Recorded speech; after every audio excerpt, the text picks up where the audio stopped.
this is an iHeart podcast. Guaranteed human. Do you ever wish your office felt better? Buzzy Space designs furniture and acoustic solutions that make workspaces more comfortable, more creative, and more fun. If you need a quiet corner to focus or a collaborative space to brainstorm, Buzzy Space has you covered. Head to buzzy.space to check out their innovative solutions and make your office a place people actually love coming to. That's BUZZI.space.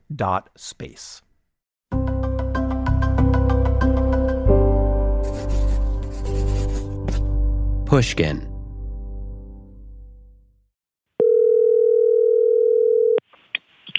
Bad time. I was just stepping out. You enjoy music, right? Yeah. This week's show kind of deals with music, and it got me thinking. Mm-hmm. I have a confession to make. You know how sometimes you have dinner parties, and they're great. I wanted to say sometimes, how you sometimes play music. Yeah. Sometimes I'm a little hesitant to come over for dinner. You're always hesitant to come over for dinner. Well, it's not... Including Mary Claude's 45th birthday. Do you remember that? I do. You know that Bambaleo song? I can't find my Gypsy King CD. Because your husband hit it. It's killing me. It's killing everybody. The reason sometimes I have some difficulty with my digestion, these dinner parties, is it's the Bambaleo song. It's the Gypsy Kings. Oh, this is great. You know what Bambalea translates as? What? Wobble, wobble. All right, we'll speak to you later. No, but wait, yes. one thing before we go, okay? I'm going to say Bambaleo, and then you say Bambalea, okay? I'm not doing it. And then I'll let you go. Bambalea. Bambaleo. Bambalea. Bye-bye. From Gimlet Media, I'm Jonathan Goldstein, and this is Heavyweight. Today's episode, Gregor.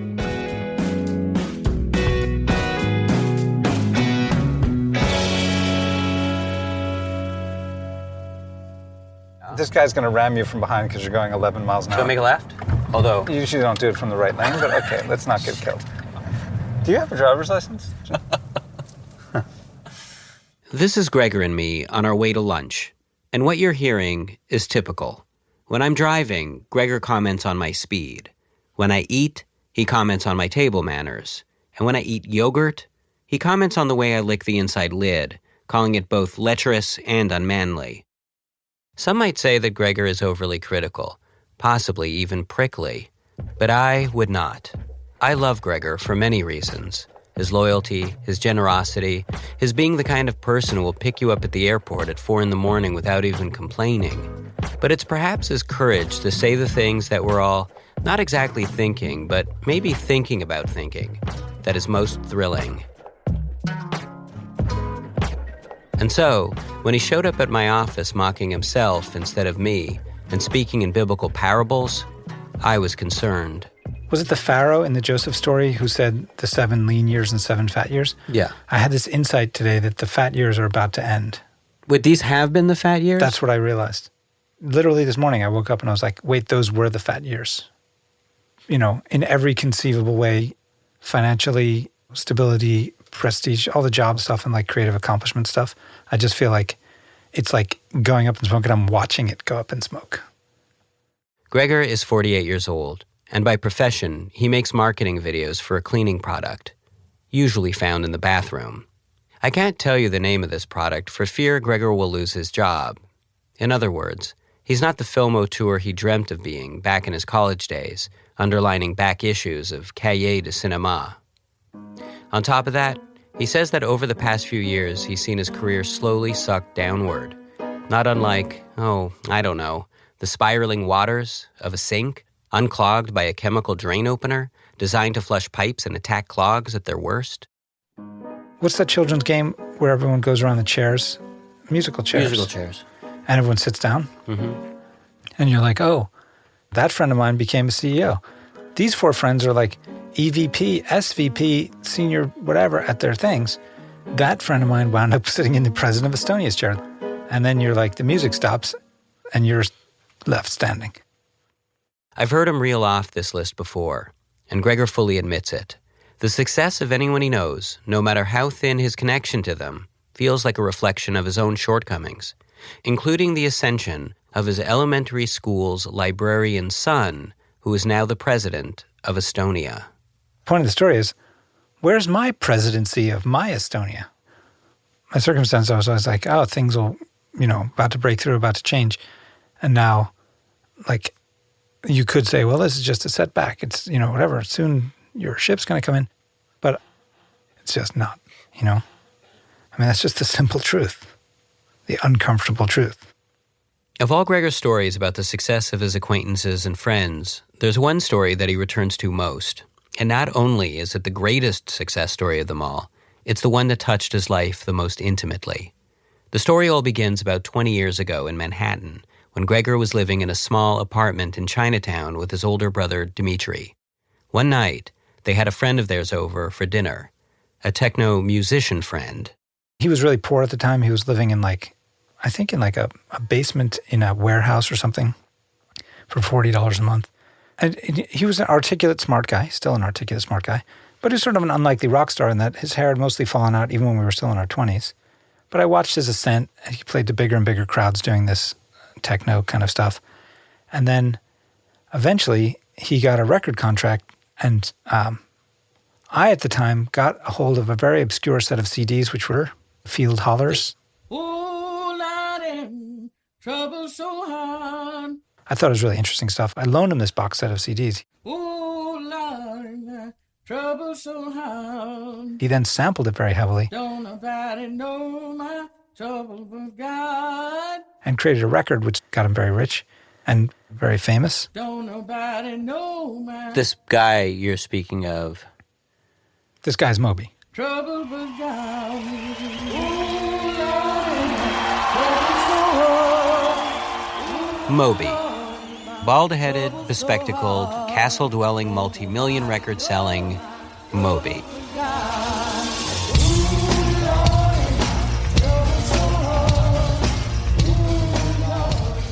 But back then, he was just Gregor's pal, who spent weekends at Gregor's family's place and attended family birthday parties too. In bars and during long car rides, Gregor and Moby had long, earnest conversations about God and the things they believed. They were living their 20s together. And those CDs Gregor lent Moby? The box set, Sounds of the South, was recorded by the ethnomusicologist Alan Lomax. Beginning in the 1930s, Lomax and his father John made thousands of field recordings, mostly in the American South. These recordings are among the most important in American music, preserving dozens of African-American songs from the early years of the 20th century. Way down yonder, sometime better know the law. Sometime. Another hit on Moby's album is called Honey. It makes use of the song Sometimes, sung by Bessie Smith Jones. Jones was taught these songs by her grandfather, a former slave born in Africa. This is Moby's version. Thank you. So, is everybody feeling all right? I've here elected to play for you the live version of the song, with all of its foot stomping and audience cheering. It's how I imagine Gregor hears it, echoing in his head during those sleepless nights when his kishkas are slowly being corroded by battery acid. When I discovered this CD set, I was like an evangelist. I was like, this is amazing. You got to check this out. He was over the house, and I was like, you got to take this home. This is amazing stuff. This is the best CD I've heard in I don't know how long. I've been listening to it nonstop rotation. I love the CD. So it wasn't just laying in a pile and he happened to put it in his bag and walk out the door. I sold him on it.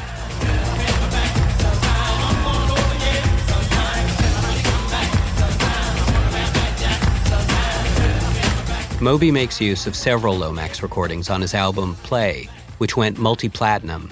Play eventually became one of the most commercially licensed albums ever recorded at the time. The songs were used to promote everything from luxury cars to credit cards. And before Play, according to Rolling Stone magazine, Moby was, quote, bumbling around New York as a has-been. And then was there an intermediary step before that and then hearing it on the CD where he said, hey, No. By the way, thanks? No. I said, this is an amazing thing. The next thing I heard, it's on the radio. And I said, hey, can I get that box set back? And then years of not being friends. And according to Gregor, that was all he wanted, to get his CDs back. He was looking for neither riches nor credit, just the CDs, which he claims were only a loan.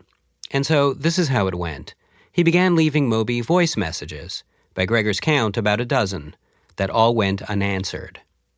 Then, in a final act of desperation, Gregor penned a song called Moby Give Me Back My CDs, which he sang into Moby's answering machine with accompanying karaoke music to the tune of Bryan Adams' Heaven.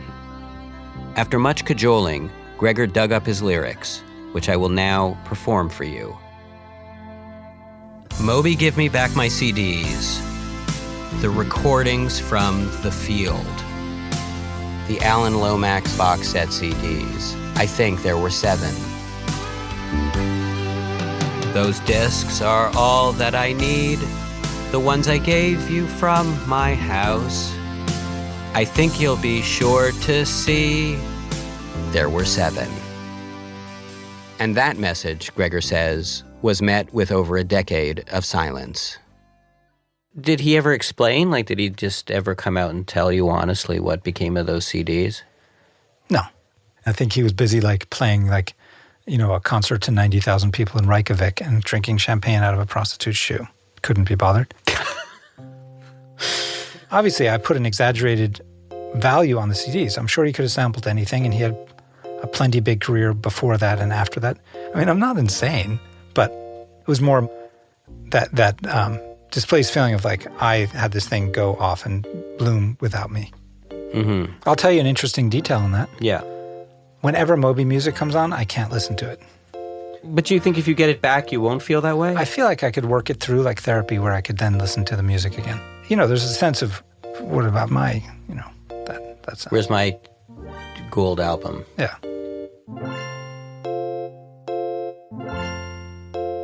Gregor has theories about why nothing ever happened for him, and they revolve around an aspect of his personality, an aspect he refers to as a lack of affability.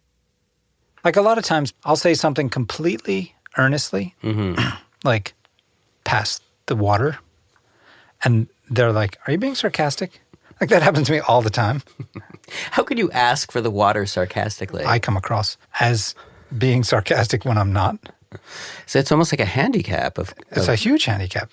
I think it's fundamentally, as I understand my own life, that is my cross to bear. That's what's wrecked my life. Well, I think you would even, like you told me that story about where you were in the conference room at work. They were like complimenting you on your new glasses or something and saying, hey, what does your wife think of those glasses? And you were like, how the fuck do I know? Why don't you ask my wife to find out? Do you remember? Yeah, I remember. I mean, so... They said, like, what does your wife think of that? I was like, how do I know? Ask my wife.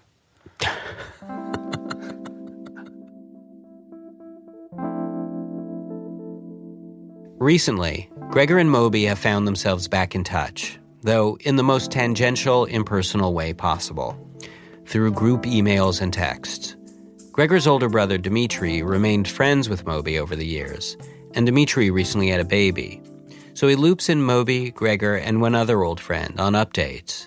This has evolved into a small group of friends exchanging witticisms and fun facts, like, did you know that the fatty flesh around the elbow is called a weenus?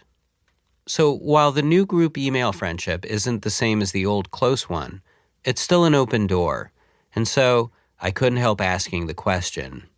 Now that door has swung open again, do you see this as an opportunity to ask for those CDs once again? I was thinking about it. Were you? Just because it's kind of a little symbolic. Of what? I don't even have a CD player anymore. Right. But I was just thinking, for talismanic purposes, it would be interesting to have them back. Say more about that. I think that it might soothe me. Do you really think it would? I'll actually give you the clarity, which just came to me now. Okay. It's not instead of the money and the fame and all that stuff. What it is tangible evidence. You understand? You did this. You exist. You did it. You pulled it off. You want to be able to say, see these CDs on the shelf. That's the ones that I gave to Moby. Because for me, this would just be a version of proof.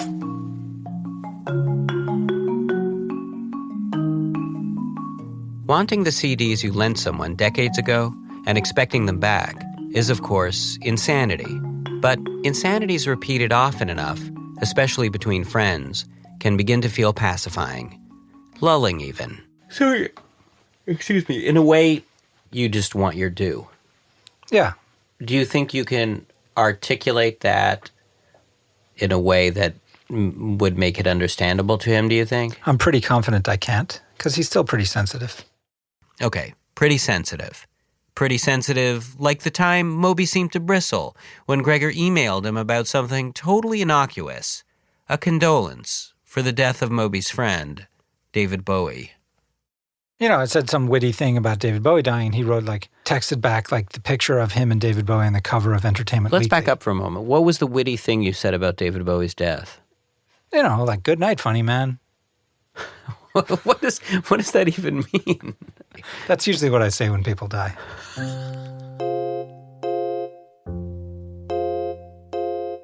If this is a sampling of the hot takes Gregor has in store, I fear that this newly opened door between Moby and Gregor might not remain open forever. I also knew that if he has any hope of ever getting back those CDs, he'll need a middleman, or interlocutor, or interlocutor.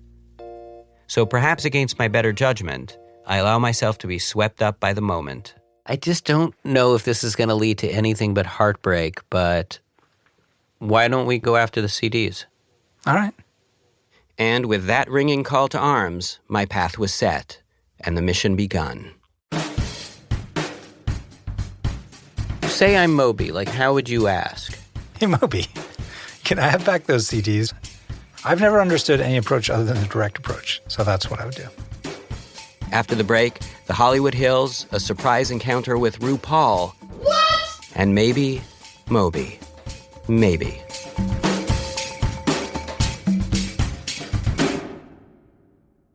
Hi, Kyle. Could you draw up a quick document with the basic business plan, just one page, as a Google Doc, and send me the link? Thanks. Hey, just finished drawing up that quick one-page business plan for you. Here's the link. But there was no link. There was no business plan.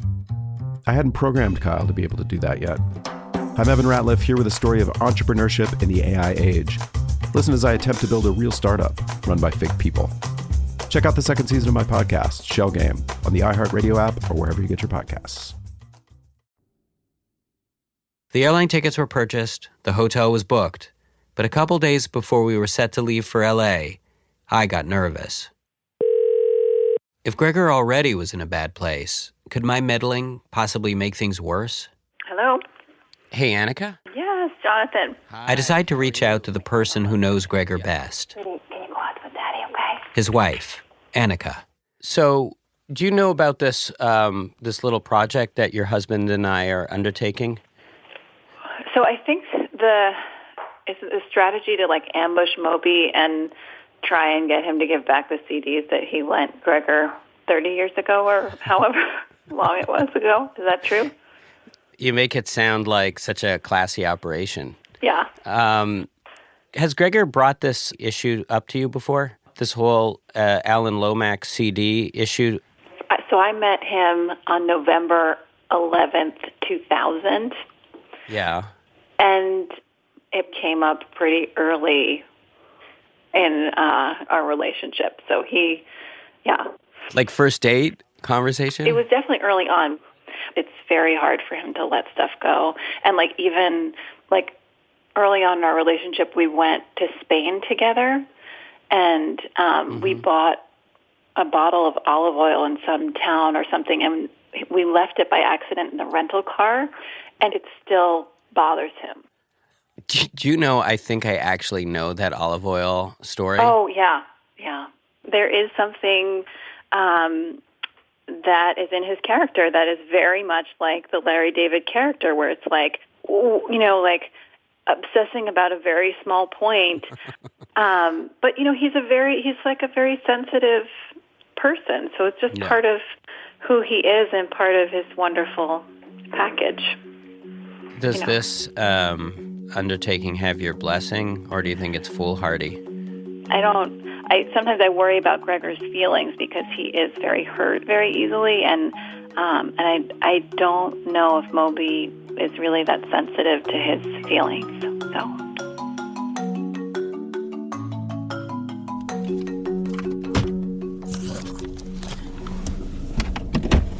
Hi. Johnny.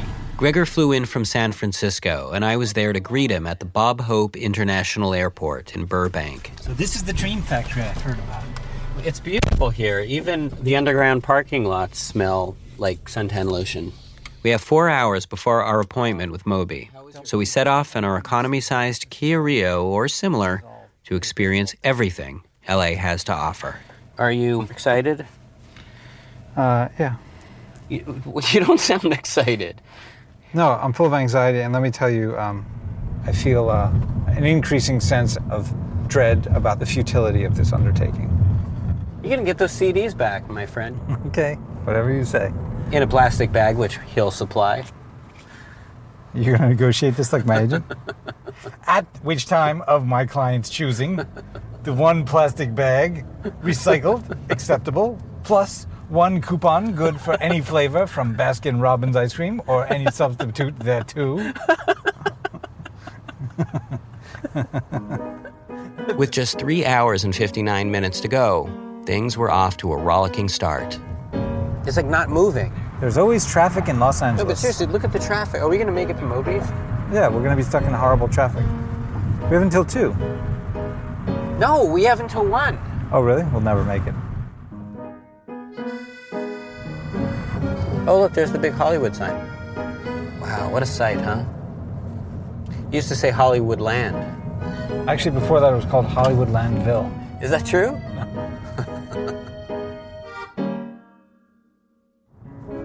Do you want Mexican food? Do you ever eat Mexican food? I love Mexican food. To make U-turn? Yes or no? Yeah, go, go, go. This is like a 4-lane Yui. It's 6, really. Go, go, go, go. Yes. When you knew someone before they were famous, and you treat them like someone who's not famous, sometimes they don't like that.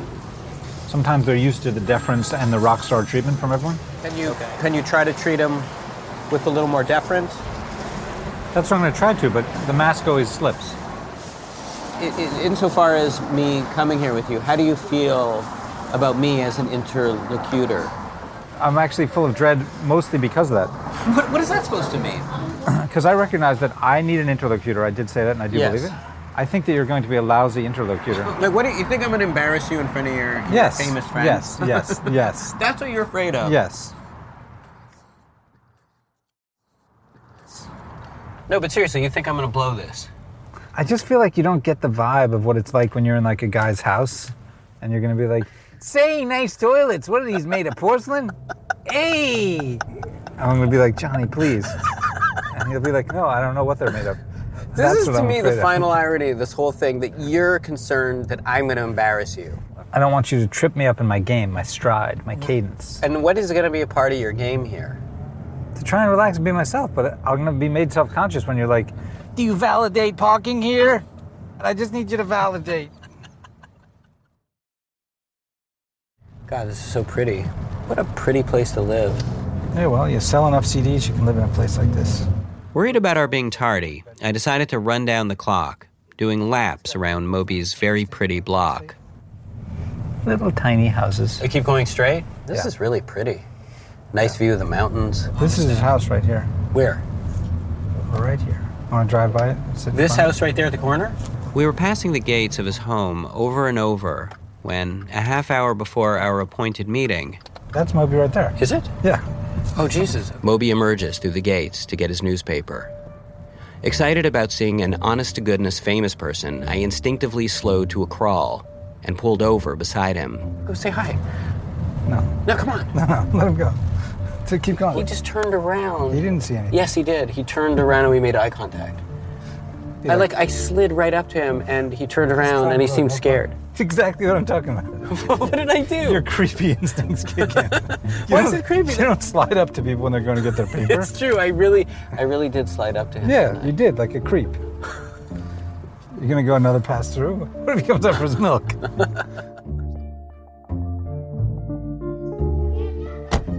We walk off our nerves in a nearby park where Gregor dispenses life wisdom to a passing toddler. Enjoy it, kid. It's the best it's going to be for the rest of your life. Who says things like that to a child? He's happy in love. His shirt said love. He's holding a little girl's hand. Outside Moby's door, we do some last-minute strategizing. Am I supposed to be the good cop or the bad cop? I can't remember. Well, I guess you were supposed to be the bad cop. No, I'm the bad cop. You're the good cop. I usually play the bad cop. So fine, you're the bad cop. It's 12:57. It's not really 1 yet. I'll wait. Oh, hello. Hi. I'm sorry we're early. It's 12:57. It's 3 minutes too early. Moby's personal assistant, a terrifyingly fit woman in jeans and t-shirt, leads us towards Moby's home. By rockstar standards, it's pretty modest. Hello, hello. Hi. Chairman Mo. It's been far too long. Should I take shoes off? Hi, I'm Jonathan. We're led into a sunken foyer where a couple of assistants are gathering equipment and making themselves scarce.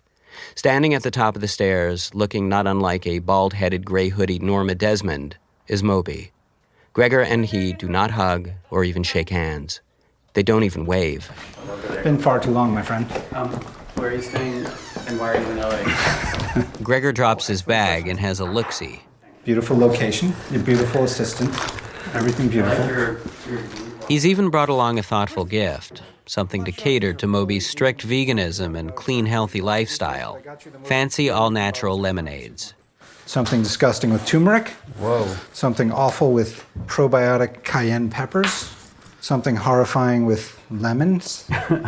To our parched dismay, Moby takes the beverages and places them in the fridge. Gregor and I are never to see those beverages again.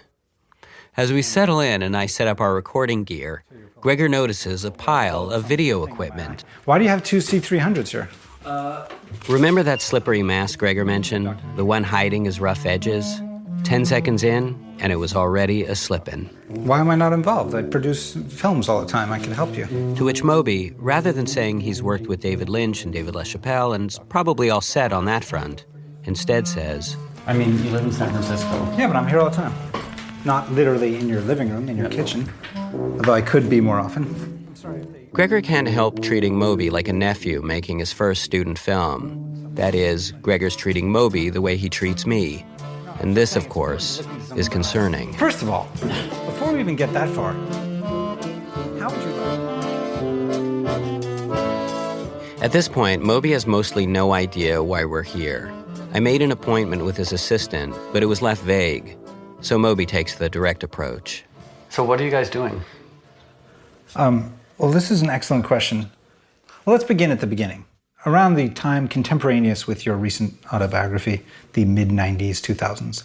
And, After all of his braggadocio about how he was going to walk in there and demand a CD's back, Gregor's nervous, being uncharacteristically mealy-mouthed, unable to explain the basics of our mission. And so this conversation became down this kind of alleyway of that facet of, I was kind of like, what is that? Moby had limited time, so at the risk of embarrassing Gregor in front of his famous friend, I decide to step in and explain. So can I tell my story of you coming to... Last time I saw Gregor, he came to visit me at work, and you were kind of in this mood where you were feeling like maybe those things that you were hopeful about achieving were not going to be happening. And I think you were in While Gregor looks on skeptically, I try to explain to Moby Gregor's midlife malaise, how everyone was passing him by. Can you relate to the feeling of have you ever at different points in your life felt like surpassed by your friends, or, you know what I mean? Oh, yeah. It's there's always going to be someone doing so much better than you that if you spend the time to look at it, you're going to feel bad about yourself. My nemesis, well, according to him for a while, was Eminem. So if he was my nemesis, I was just being beaten publicly and badly because he was always more successful, always selling more records, always more popular, always cooler. And so depends on who I was comparing myself to. Over time, other people start selling more records, getting better reviews, you start selling fewer tickets. And then as the 2000s progressed, my career waned and other people's escalated. I would go to visit my record company and they would have my picture behind the receptionist desk. And then one day I show up and it's Jack White's picture behind the receptionist desk. I'm like, well, what? Yeah, I think the only way to hear that, honestly, is in the split screen between totally head nodding, 100% agree, and totally easy for you to say, because you're looking down from the mountain. Looking up, you're like, I'm gonna fucking knock that guy off the mountain because all I need is my $1 million, then I'll look down. But really the kick in the teeth of fame is that If you don't have it, you beat yourself up that you don't have it. And if you do have it, you're miserable and you kill yourself. Literally the most depressed I've ever been in my entire life was the height of my professional success. And I remember this one moment so clearly. I was at an MTV Awards in Barcelona. And there's this hotel called the Arts Hotel in Barcelona. And it's so beautiful. And at the tippity top of the hotel, they have 4 3-bedroom apartments. And I was in one, P. Diddy was in one, John Bon Jovi was in one, and Madonna was in one. And so you take like one elevator to get to a certain floor, then another elevator to another floor, and then a security guard would wave you through up to our hallowed floor. And the first night I was there, I invited some people over to like look at the view and drink, and I kept drinking by myself, and I got more and more despondent. And I literally, at the end of the evening before going to bed, was walking around this beautiful, insane apartment, crying, thinking about how I could get out the window to kill myself. And the next day I won an MTV award. So it's like professionally, things couldn't have been better. You know, the day before I'd played a huge concert, selling lots of records. The day after, won an award, played more huge concerts, and I've never been more despondent. I appreciate your making up that story just to make me feel good. It's completely true, like, because I remember walking around this hotel and these walls of glass only had these little bitty, like foldy open windows at the bottom. And I was looking at that and I was like, fuck, if that window opened more, I would just jump out and die because I'm done. You think when you get to where you want to go, finally you'll be happy. But then you get to where you want to go and you're just as miserable as you were. In fact, you're even you're even more miserable because you no longer have anything to aspire to. And you feel this hopelessness because everything, like what's left to aspire towards. It feels like Moby's trying to explain something to Gregor. Moby grew up poor, with a single mother, and lived on food stamps. When Moby was a kid, his dad died in a car crash, and a few years ago, his mom passed away from lung cancer. He has no siblings, so essentially he's alone. I look at Gregor and I think of like, I know his family very well. And from my perspective, like, first of all, he has I have some aunts and uncles and cousins. You have some other siblings, I'm sure. Yeah. And to me, that still makes me feel like, oh, he's figured out things that I don't understand.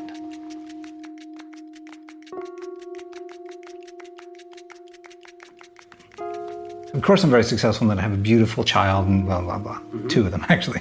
I won't say which one. I have 2 children. One is beautiful. Anyway, you know, a man's wealth is measured in family, you know. And but it's not, you turn, every time these things come up, you always make them into like... Well, what I'm saying is... something that you hear at the end of South Park. Right. But yes, but what I'm saying is that era when like, it still seemed like life had potential to go a bunch of different ways. Now it seems less so. It's not even squandered potential. It's just like, you could have been somebody, becomes like, you didn't. Every year, you lose a little bit of potential. You know, like at this point, like I'm 50, and I'm like, oh, most of my life I've thought at some point I could be a father. And I'm like, no, probably not.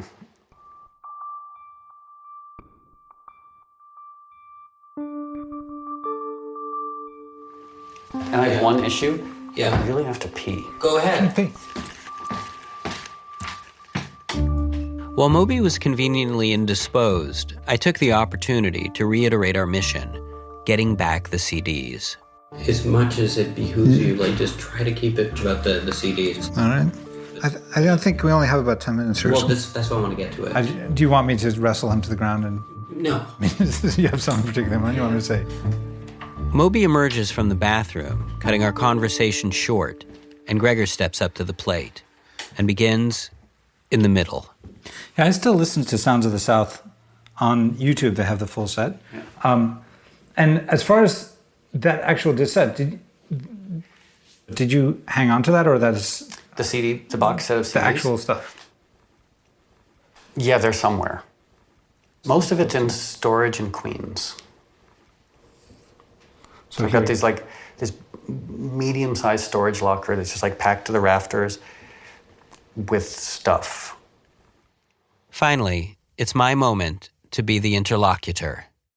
I think Gregor sort of wanted those CDs back, if only to put them on a mantle to feel like I was a part of something, like I mattered, I existed. I mean, I view this more like I handed you the pen and then you wrote, the great book with it. It's not that I had some role in... But like the guy who introduced Andy Warhol to the can of Campbell's soup or whatever. To me, this is not like a legal deposition where it's like, who said it? I mean, it was fucking 25 years ago. But as Gregor and I parry, it's almost like we forget that Moby's even there, when suddenly he pipes up. But one thing, just to be super clear, from the album Play, 2 of the most remarkably iconic songs on the record would never have been written or existed had I not been given those CDs. Like, I didn't know who Alan Lomax was, and the box set called Sounds of the South, I didn't know it existed, and I certainly, it was an expensive box set, and there's no way I was gonna walk into Tower Records and spend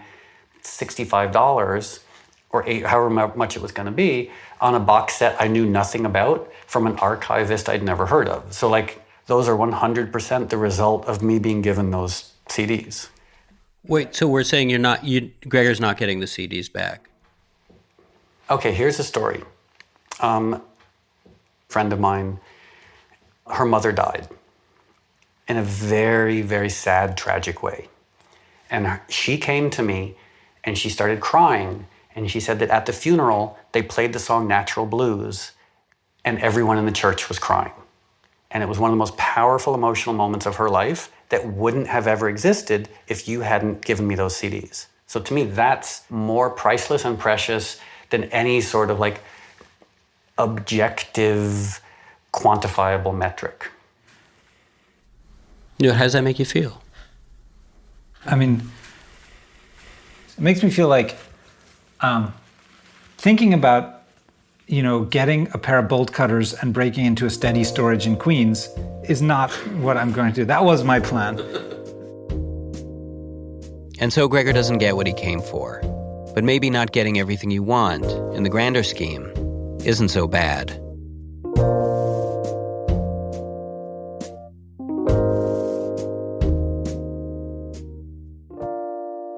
One practical issue. So, I have 2 podcast interviews to do today. You guys are the first, and the second, you're in good company. It's with RuPaul. Nice. Crazy. I mean, if you wanted to, we could always drive there. That'd be fun. We could do it in the car. If you guys want to get in the car with me, my girlfriend is coming here. She's going to go with me because she's an obsessive RuPaul fan. Oh, wow. Really? Moby, his girlfriend, Gregor, and I pile into Moby's Prius. Seen from the outside, Gregor seems happy to be a part of Moby's life again. He's even feeling comfortable enough to favor us with his famous John Travolta imitation. I could drink tea. What, you think I could drink tea? John Travolta, when he says, why don't you have coffee with me sometime? And she's like, in Manhattan, we don't drink coffee, we drink tea. And he's like, so what? I could drink tea. And then, for whatever reason, Moby takes over my role of interlocutor and begins explaining Gregor's style to his girlfriend. And Gregor is funny and at times, would maybe be... Here it comes. Honest in a way that people might take offense to or at. As Moby's learning firsthand, interlocuting for Gregor isn't so easy.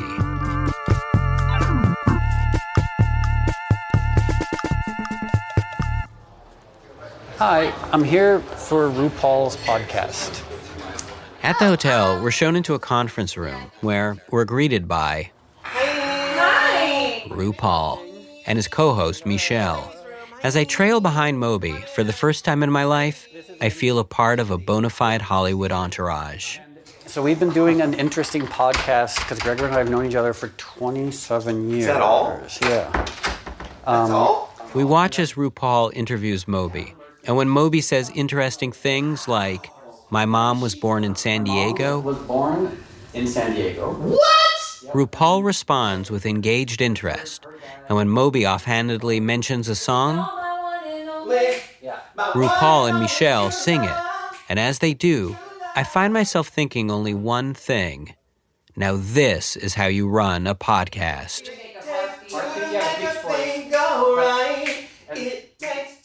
When Moby and Gregor say their goodbyes, Moby tells him that he'll be coming to San Francisco soon, and he'll be sure to give Gregor a call, and Gregor says he'd like that. But before parting, Gregor can't help giving it just one last nudge. I have one more question for you. Can you just tell me the name of the storage facility where the CD is? No. It's for a friend. They need to store something in Queens. No. There was one place. I'm just thinking if it's the same place. Gregor's comfortable enough to joke around about something that had once plagued him, and Moby's comfortable enough to uncomfortably laugh along with him. All around, it feels pretty nice.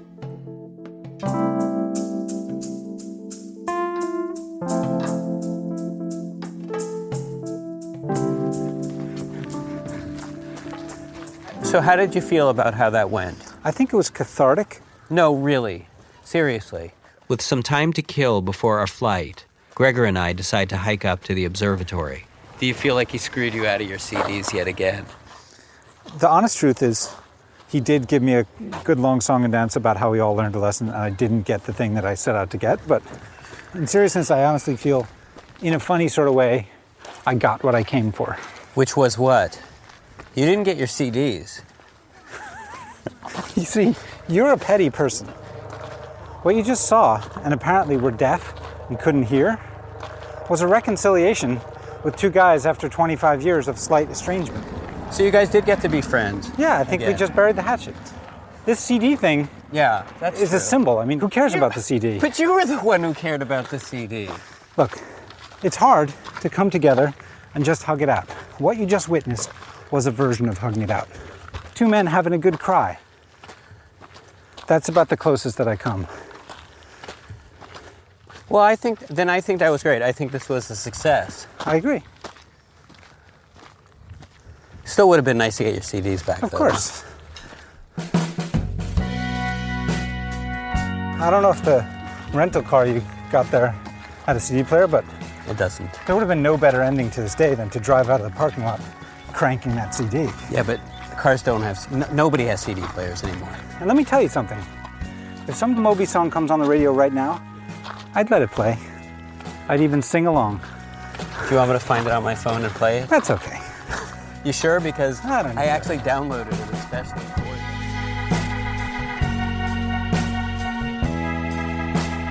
you. 3 days later, and much to his surprise, Gregor received an email from Moby.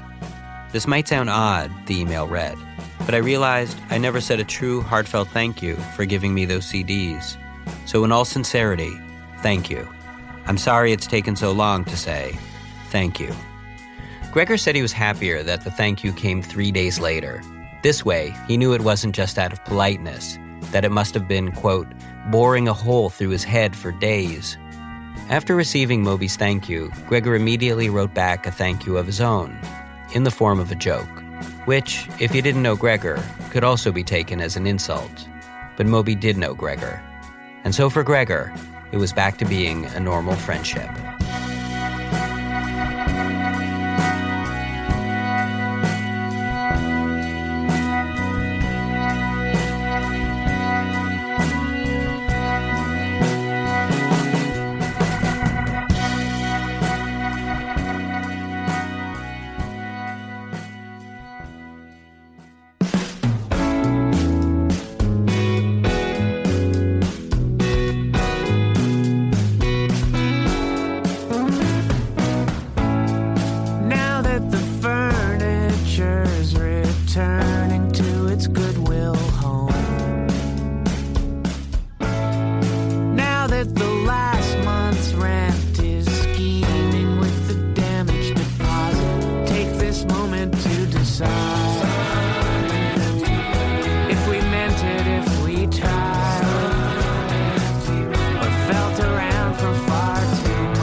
Heavyweight is hosted and produced by me, Jonathan Goldstein, along with Wendy Dorr, Chris Neary, and Kalila Holt. Editing by Alex Bloomberg and Peter Clowney. Special thanks to Emily Condon, Paul Tuff, Stevie Lane, Michelle Harris, Dimitri Ehrlich, Sean Cole, and Jorge Just.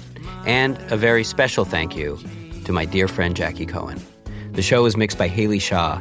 Music for this episode by Christine Fellows, with additional music by Talkstar, the Eastern Watershed Klezmer Quartet, and Haley Shaw, who also did our ad music. Our theme music is by the Weaker Thans, courtesy of Epitaph Records. Follow us on Twitter at Heavyweight or email us at heavyweight@gimletmedia.com. We'll have a new episode next week.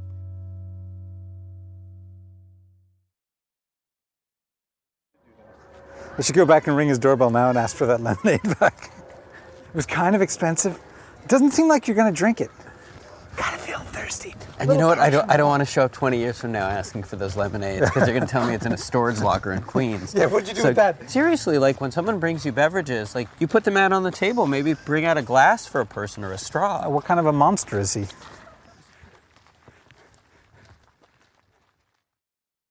Do you ever wish your office felt better?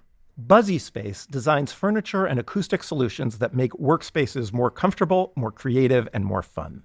If you need a quiet corner to focus or a collaborative space to brainstorm, Buzzy Space has you covered. Head to buzzy.space to check out their innovative solutions and make your office a place people actually love coming to. That's BUZZI.space. This is an iHeart podcast.